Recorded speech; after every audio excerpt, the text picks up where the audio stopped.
IAS aspirant. This is Dr. Ranjana. First of all, many congratulations to all of you who have cleared prelims 2024. आप सबको बहुत बहुत बधाई जिन्होंने prelims clear कर लिया है। और एट द सेम टाइम जो लोग इस बार सक्सेसफुल नहीं हो पाए, सीरियसली बिल्कुल भी आपको मन छोटा करने की जरूरत नहीं है। एक और दिन भी आप इस गिल्ट में या इस शोक में मत निकालिए कि इस बार मेरा क्लियर नहीं हुआ। जैसे कि पहले भी मैंने आपको समझाया था कि अगर आपका प्रीलिम्स क्लियर नहीं हुआ तो भी आपने मेंस के एग्जाम देने हैं, और अगर क्लियर हो गया है तब तो देने ही है। तो बात अब ये आती है कि भाई जिनका क्लियर नहीं हुआ वो कैसे देंगे। जिनका क्लियर नहीं हुआ उनका सपना तो है ना, उन्होंने ड्रीम तो किया है कि उन्होंने सिविल सर्विसेज में रैंक लेना है। सिर्फ यही तो नहीं था कि सिर्फ प्रीलिम्स ही क्लियर करके खुश हो जाना है। आप सब लोग सीरियस कैंडिडेट हो ना बेटा, तो फिर क्या फर्क पड़ता है। यूपीएससी ने आपको एक से ज्यादा अटेम्प्ट्स दिए हैं, क्यों दिए हैं, इसका कोई लॉजिक तो होगा ना। तो उसको समझने की कोशिश कीजिए। अगर आपका इस बार प्रीलिम्स नहीं भी क्लियर हुआ बेटा, तब भी आई होप आप वही सब कैंडिडेट्स हैं जिन्होंने तब अपनी अटेम्प्ट दी थी, उससे पहले उन्होंने प्रीलिम्स की तैयारी करी थी, अपने मेंस का कंप्लीट सिलेबस कर लिया था, general studies all 4 papers along with option, और उसके साथ साथ ही ऐसे कैसे लिखना होता है, ये सारी चीजें अच्छे से उन्होंने पहले सीखी थी। पूरा सिलेबस जो है वो कवर करने के साथ साथ लर्न भी किया था। उसके बाद उन्हें अपना प्रीलिम्स दिया। तो वो सारे कैंडिडेट, कोई इशू नहीं, कुछ मार्क्स से कट ऑफ से नीचे रह गए, और हो सकता है कि 2024 यूपीएससी प्रीलिम्स क्लियर करने से थोड़ा सा वो पीछे रहने की वजह से अनसक्सेसफुल कैंडिडेट्स की कैटेगरी में अभी आ गए हैं। उनको बिल्कुल भी परेशान नहीं होना है। आप लोग सक्सेसफुल कैंडिडेट की तरह ही अपने मेंस के एग्जाम को दीजिए। कैसे? यूपीएससी की एक डेट शीट है। जब कभी भी आपको पता है यूपीएससी का एग्जाम होता है तो उसी दिन ही उसका क्वेश्चन पेपर हमारे जो कह लीजिए कि अपलोड हो जाता है। तो आप यूपीएससी क्वेश्चन पेपर को ही लेंगे, उस ही पैटर्न में आप अपने घर में या किसी भी ऐसी जगह जहां पे पीसफुली आप 3 घंटे अपना पेपर लिख सकते हो, तो आप उसी यूपीएससी के पेपर को डेट शीट वाले दिन ना सही, उससे नेक्स्ट दिन आप डेफिनेटली बैठ के वैसे ही सॉल्व कीजिए जैसे कि आप अपने एग्जामिनेशन सेंटर में बैठे हैं। और अब जो आपकी आंसर शीट है उसको आप किसी अच्छे टीचर से इवेल्युएट कराएं, ताकि आपको समझ में आए कि अगर इस बार मेरा प्रीलिम्स हो जाता तो मैं कहां पे स्टैंड करता या करती थी इन माय मेंस। इस तरह से आप अपने मेंस में जो भी अभी आपकी प्रिपरेशन में कमियां हैं उसको पूरा करेंगे, और उसके बाद फिर ये भी फोकस करेंगे कि 2024 के प्रीलिम्स में आपने क्या गलतियां की थी।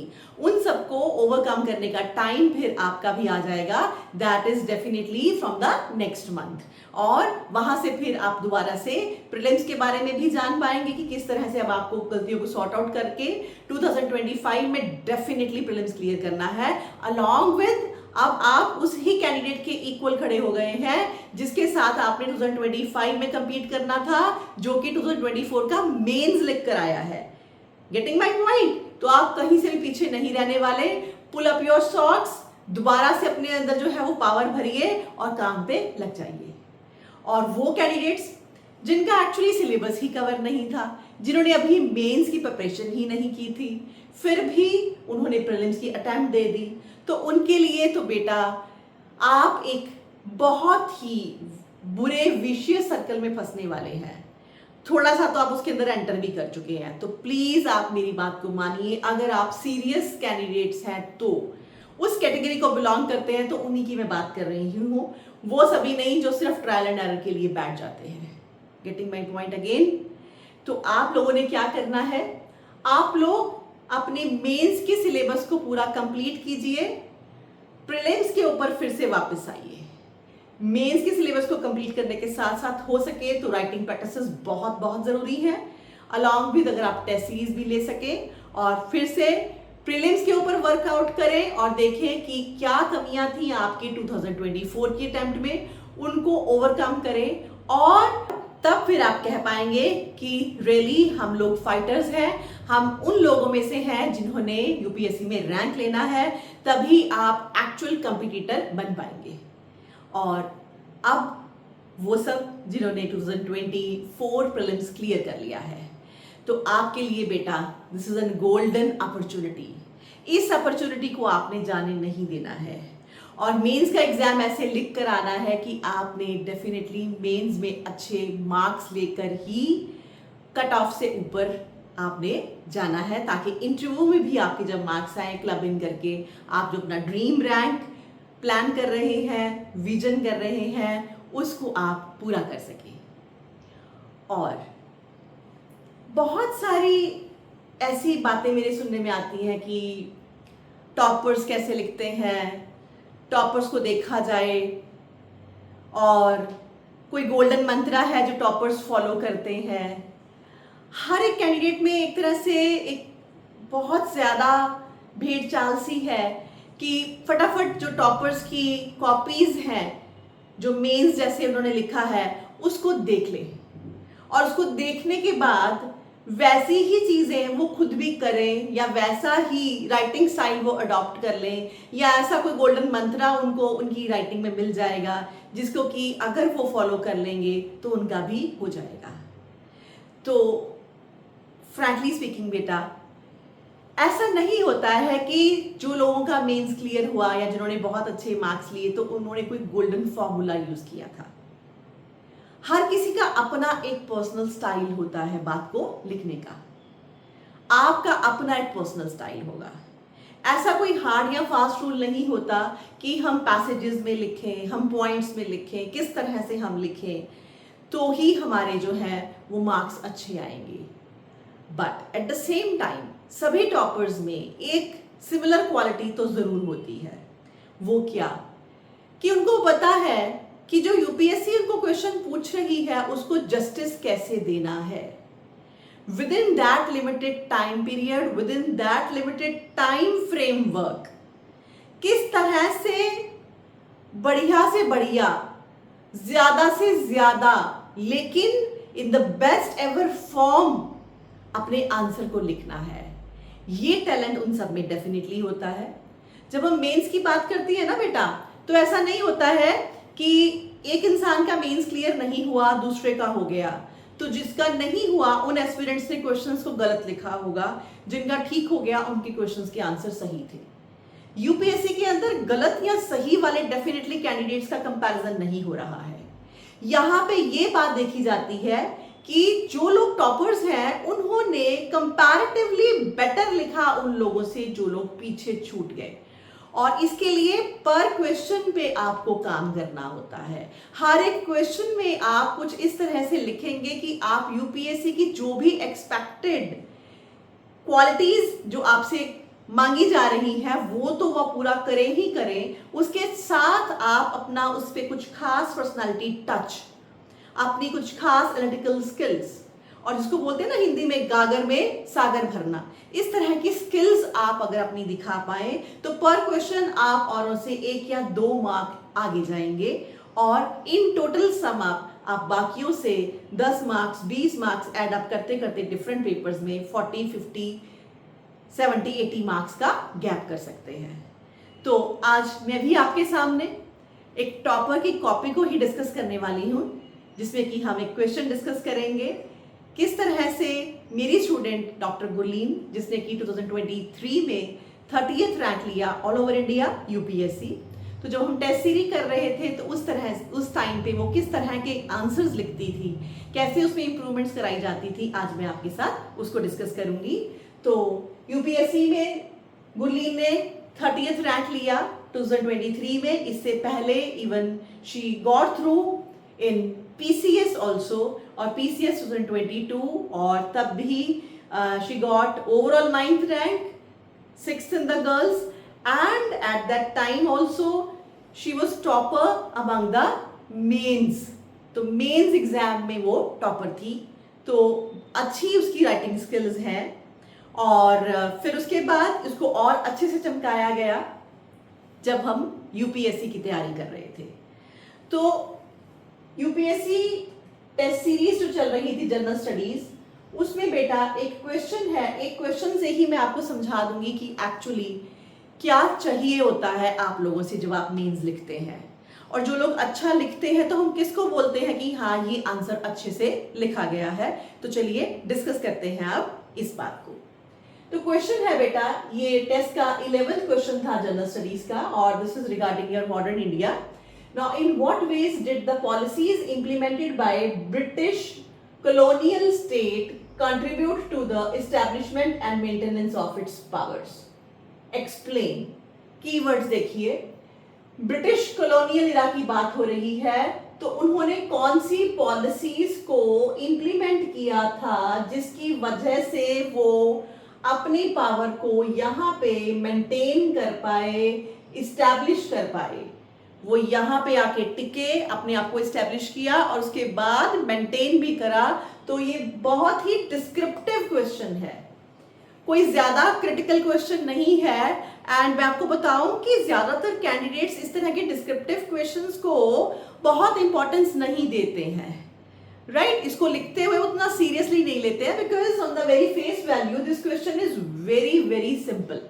बहुत ही आसान क्वेश्चन है ये, सीधा स्ट्रेट पूछ रहा है कि भाई कौन सी पॉलिसीज थी आपकी ब्रिटिशर्स की जिसकी वजह से वो यहाँ पे इस्टेब्लिश हो पाए और अपनी पावर को मेंटेन भी कर पाए, और इसको सिंपली आपने एक्सप्लेन करना है। 10 मार्क का क्वेश्चन है ये आपका। दैट मीन्स कि अराउंड 150 वर्ड्स जो है वो आपसे डिमांड किए जा रहे हैं। बट क्या फर्क पड़ता है बेटा कि ये क्वेश्चन सिंपल है तो उससे ये 10 मार्क्स की वैल्यू कम हो रही है? नो। अगर डिफिकल्ट क्वेश्चन होगा तो भी यहाँ पे वो 10 मार्क में ही आपसे पूछ रहा है, इजी को भी 10 मार्क में ही पूछ रहा है, तो आपको हर क्वेश्चन को इक्वल वेटेज देते हुए बहुत ही अच्छे से अटेम्प्ट करना चाहिए। तो चलिए देखते हैं कि गुरलीन ने किस तरह से इस क्वेश्चन को अटेम्प्ट किया था अपने टेस्ट में।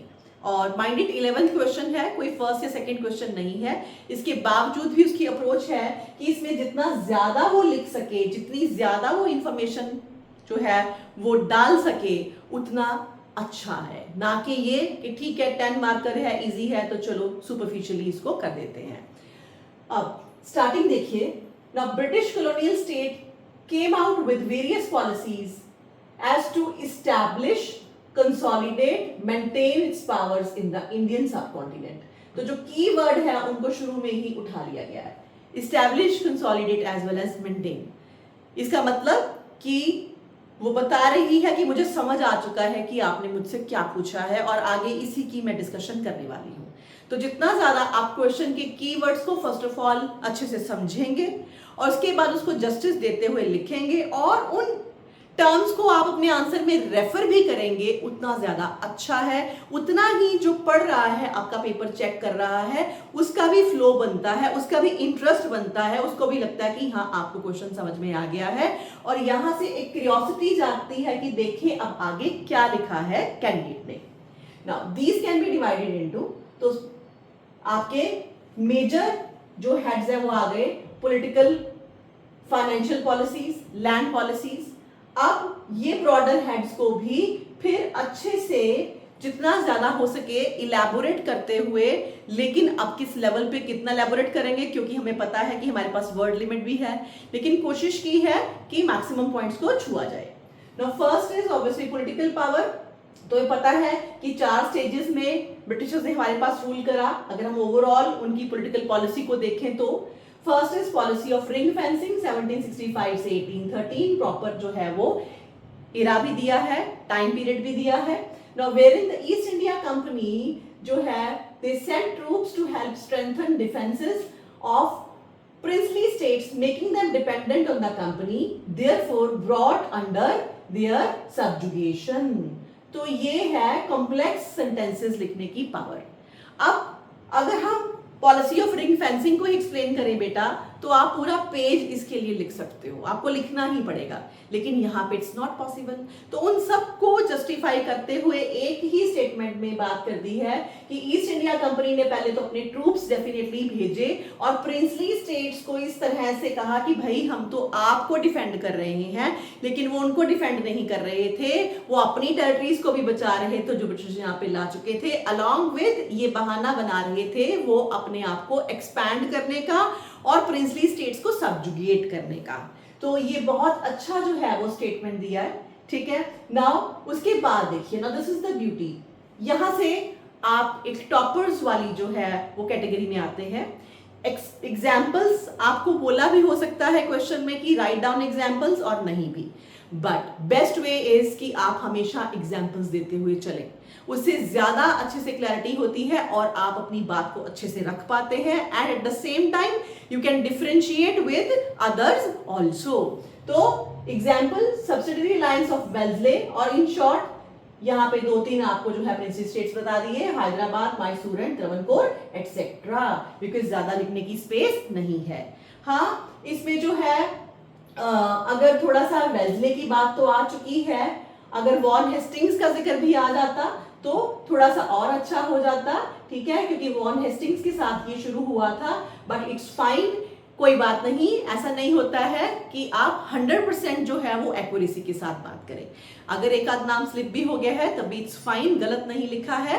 Wellesley was also part of it, तो इस वजह से ये बात को हम जो है वो अच्छा पॉइंट ही यहाँ पर रेफर करेंगे। नाउ अब पॉलिटिकल पॉलिसीज के अंदर सेकंड सब पॉइंट है आपका पॉलिसी ऑफ सबऑर्डिनेट आइसोलेशन 1830 से लेके 1857 तक। Now interference in and paramountcy over these states, various states, इसमें इंटरफेरेंस का टाइम स्टार्ट हो गया। Now to the extent that even succession of the thrones needed British approval, subordination, subordinate isolation, doctrine of lapse, कि अगर आपने अपने जो higher भी चूज करने हैं तो आप हमसे पूछें, क्योंकि अब आप हमारे सबऑर्डिनेट हैं। तो पूरी पॉलिसी को एक सेंटेंस के अंदर बहुत ब्यूटीफुली एक्सप्लेन कर दिया, और example of this doctrine of lapse of Dalhousie. और इतना ही नहीं, आगे 2-3 स्टेट्स के नाम भी दे दिए, प्रिंसिपल स्टेट्स के, सतारा जैसे कि आपका, and Jaipur came under the Britishers. Third point, now policy of subordinate union 1857 से लेके 1935 तक।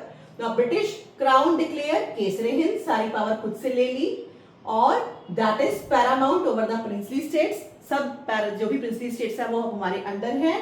Now British now allowed to interfere in the matters in case of injustice to subjects etc. हमारी ही पावर चलेगी। अगर आपके यहाँ पे किसी को इनजस्टिस हो रहा है तो जस्टिस किसने प्रोवाइड करना है? केसरे हिंद ने प्रोवाइड करना है। तो बहुत बड़ी पॉलिसी को जस्ट 2 लाइंस में बहुत ब्यूटीफुली सम अप कर दिया।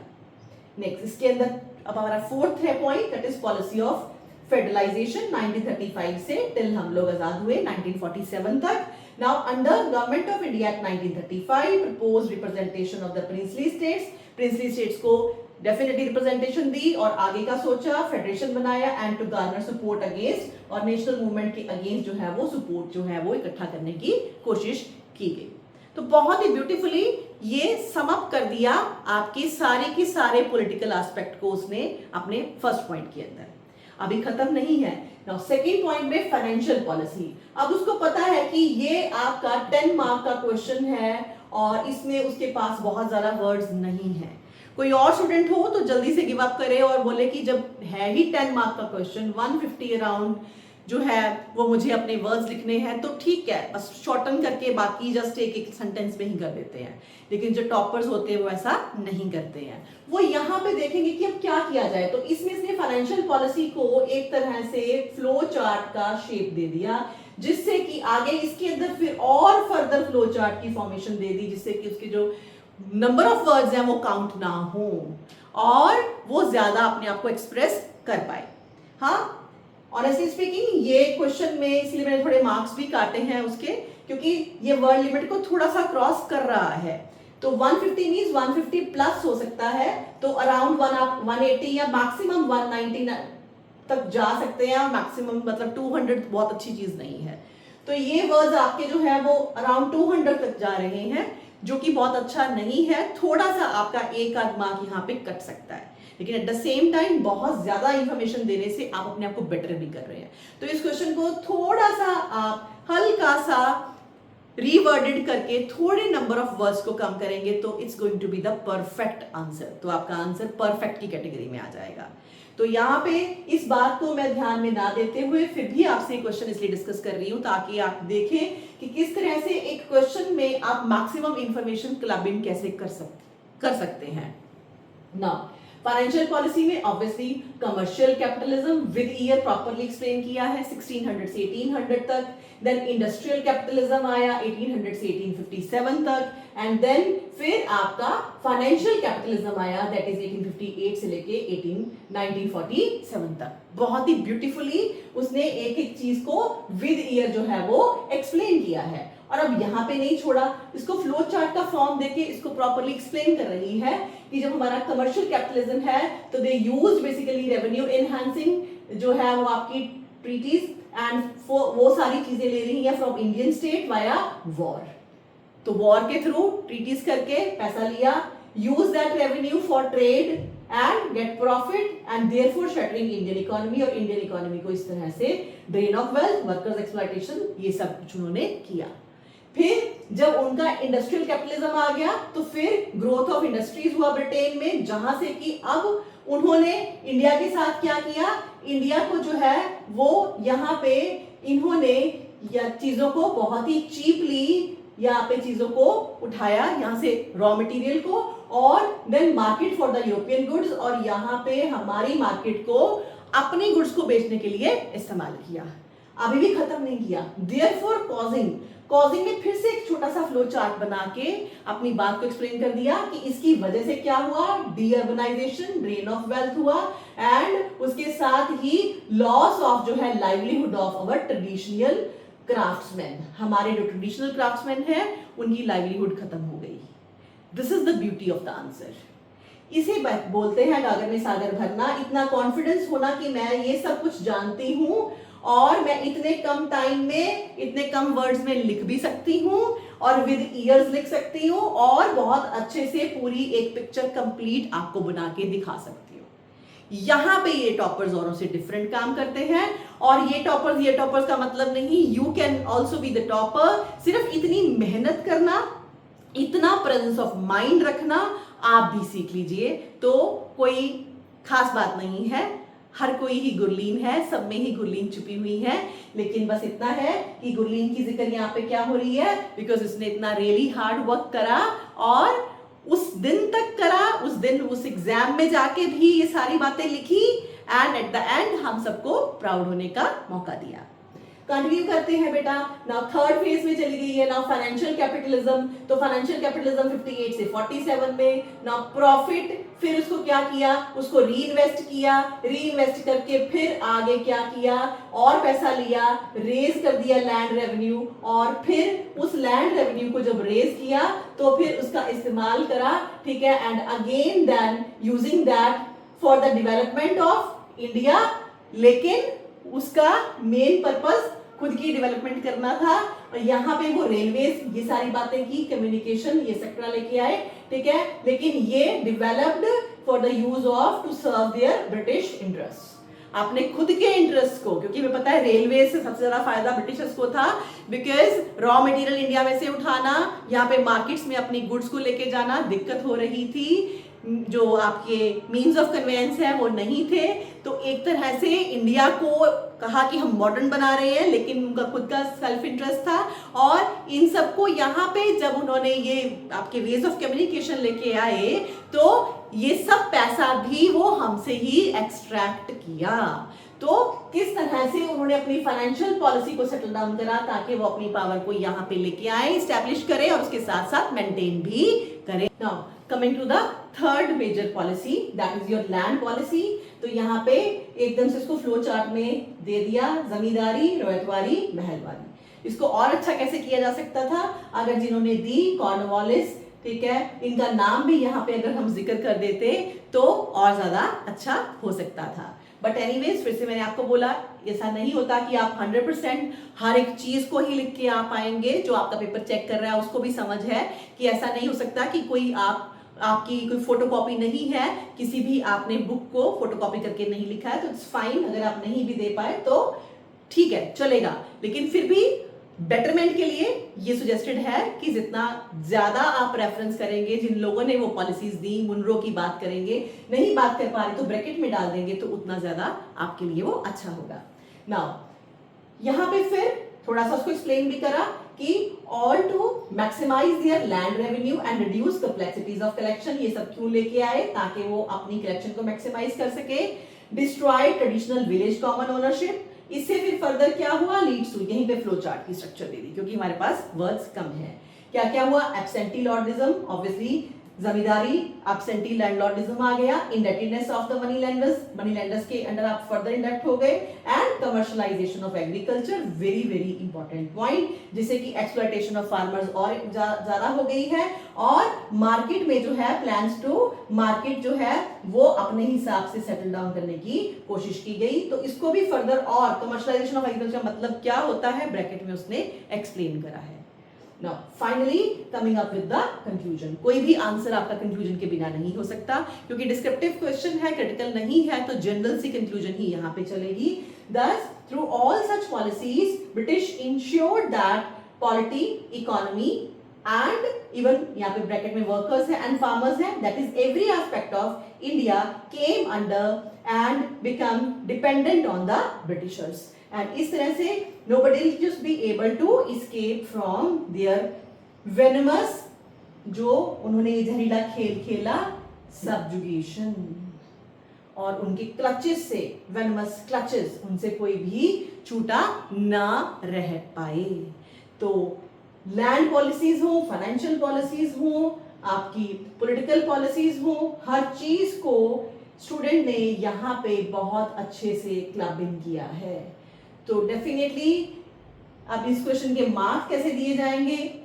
अगर आपने किसी भी क्वेश्चन को उसकी जितनी भी डिमांड्स है फुलफिल कर दिया है, जो भी कीवर्ड्स हैं वो सब अगर आप फुलफिल कर रहे हो, तो ऑन एन एवरेज आपको उस क्वेश्चन में 50% एवरेज मार्क्स मिलते हैं। लेकिन उससे अगर आप उठाने की कोशिश कर रहे हो, एग्जाम्पल्स दे रहे हो, आप फ्लो चार्ट्स लेके आ रहे हो, आप जितना भी रेलिवेंट मटेरियल है उसको कहीं ना कहीं से शॉर्टन करके मैक्सिमम सारी जितनी भी उसकी एक्सटेंशंस हैं उसको समराइज करके डाल रहे हो, आपकी हैंडराइटिंग भी अच्छी है, आपकी क्वेश्चन का स्ट्रक्चर भी अच्छा है, एक फ्लो बना पा रहे हो, जो बंदा पेपर चेक कर रहा है उसके लिए वो शुरू से लेके एंड तक आपकी क्वेश्चन को आराम से आंसर को पढ़ पा रहा है। ये सारी बातें आप जितनी करते जाएंगे उतना ज्यादा आपके मार्क्स बढ़ते जाएंगे। तो आप किसी भी क्वेश्चन में 8 मार्क्स तक अपने आंसर, इवन 8.5, 9 मार्क्स तक ले जा सकते हो। यहाँ पे 7 आउट ऑफ 10 है बिकॉज थोड़ी वर्ड लिमिट जो है वो क्रॉस हुई है इस वजह से। और जैसे मैंने को बोला, आपको वॉन हेस्टिंग्स या मुनरोइंग के नाम भी आ सकते थे, थोड़ा और बेटर हो सकता था, इस वजह से यहाँ पे मार्क्स जो हैं वो 7 दिए गए हैं। लेकिन 7 आउट ऑफ 10 ऐसे क्वेश्चन में अच्छे मार्क्स हैं। थोड़ी सी और इंप्रूवमेंट इसमें और हो सकती थी जो आप कर सकते हो। तो ये है बेटा किसी भी टॉपर के आंसर को समझने का तरीका आपके लिए। आपने ये नहीं देखना है कि कैसे, जरूरी नहीं है कि अब हर चीज के लिए आप ब्रॉडर हेडिंग ही करो कि पॉलिटिकल हो, इकोनॉमिक हो, है ना, लैंड हो, इस तरह से ब्रॉडर हेडिंग हर क्वेश्चन में आपको चाहिए, ऐसा नहीं होता है। Depending upon the need of the question, वो क्वेश्चन क्या पूछ रहा है उस हिसाब से आपने लिखना होता है। फिर आपका कुछ पर्सनल स्टाइल भी होता है, कुछ लोग पैसेजेस में अच्छे लिखते हैं, कुछ लोग आपके पॉइंट्स में अच्छा लिखते हैं। आप ढूंढिए आपका पर्सनल मेथड कौन सा है। लेकिन फिर हम इनको देख के क्या सीख रहे हैं? हम ये सीख रहे हैं कि किस तरह से लिमिटेड टाइम में लिमिटेड वर्ड्स में मैक्सिमम इंफॉर्मेशन दी गई है, और वो इंफॉर्मेशन ऐसा नहीं लग रहा है कि क्वेश्चन एक डायरेक्शन में जा रहा है और आपको क्योंकि आता था इसलिए आपने तो लिखना ही था, आपने किसी और डायरेक्शन में लिख दिया। इट्स नॉट लाइक दिस कि अच्छे से लिखा। कहता जी हम तो बहुत लिखा है, हमने तो लिख दिया जी बहुत अच्छे से जो हमने पढ़ा हुआ था, हमने तो बहुत ज्यादा मतलब पेजेस को भरा है, बहुत अच्छे से हमने लिखा है। No, not at all. जो आपने लिखा है वो रेलिवेंट है या नहीं है, सबसे पहले तो यही बात होती है। तो यहाँ पे जितना लिखा गया है वो क्वेश्चन की डिमांड को फुलफिल कर रहा है, रेलिवेंस को फुलफिल कर रहा है। इससे कम में भी गुजारा हो सकता था बिकॉज ऑब्वियसली जो क्वेश्चन है बड़े वाला क्वेश्चन नहीं है आपका, लेकिन किसी भी क्वेश्चन को लिखते हुए आपने गुजारा करना है, ये अपने दिमाग में नहीं रखना है। आपने हर क्वेश्चन को बेस्ट करना है। उतने ही लिमिटेड टाइम पीरियड में आपने हर एक दूसरे इंसान से ज्यादा इंफॉर्मेशन डिफरेंट फॉर्म में क्वेश्चन के हिसाब से रेलिवेंट फॉर्म में लिखते हुए चलना है, then only you will get more marks in comparison to your competitors. तो इस तरह से बेटा क्वेश्चन को हम अगर लिखेंगे तो हमारे मार्क्स बाकियों से ज्यादा आएंगे और हम लोग अपने मेंस को क्लियर करेंगे with good marks. I hope मैं अपनी इस छोटी सी जो एक मेरा प्रयास था, एक अटेम्प्ट थी, उसमें सक्सेसफुल हो पाई हूँ आपको समझाने में। और स्टिल अगर आप कुछ पूछना चाहते हैं या आप किसी पर्टिकुलर फॉर्म के क्वेश्चन को समझना चाहते हैं कैसे लिखा जाता है, तो आप मुझे कमेंट सेक्शन में लिख सकते हैं। तो आप सबको अगेन बधाइयाँ, कंग्रेचुलेशंस, और उसके साथ ही ऑल द वेरी बेस्ट। लग जाओ अच्छे से, इस बार तो मेंस क्लियर करना ही है और मैं आपके साथ हूँ। कुछ भी अगर आपको चाहिए मटेरियल वाइज कुछ समझना है तो प्लीज आप मुझे कमेंट सेक्शन में लिखिए। और ये मटेरियल जो भी मैं आपको देती जाऊंगी इन वीडियोस में, ये मेरे टेलीग्राम चैनल में आपको मिलेगा और उस टेलीग्राम का लिंक जो है मैं वीडियो के नीचे दे दूंगी डिस्क्रिप्शन में। Thank you so much for watching.